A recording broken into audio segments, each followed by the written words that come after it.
All right, thank you, Grant. Well, you've worked all summer keeping your garden growing and your flowering plants in full bloom. But winter weather, as Grant just mentioned, will soon be upon us. MTN's Lindsay Hyatt tells us how you can make sure your prized plants are protected when temperatures drop this week. With freezing temperatures in the forecast, how can you make sure frozen plants are not? It gets down to freezing or just below freezing.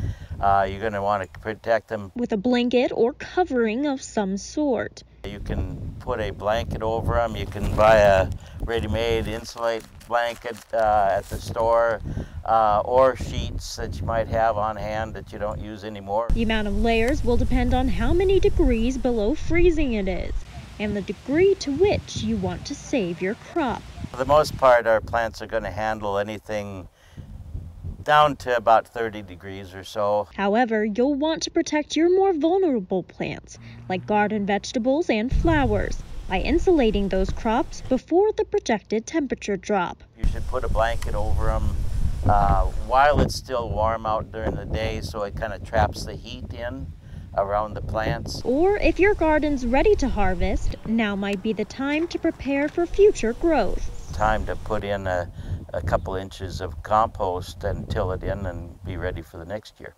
If you have any more questions on how to protect your plants during these upcoming cold months, head to krtv.com.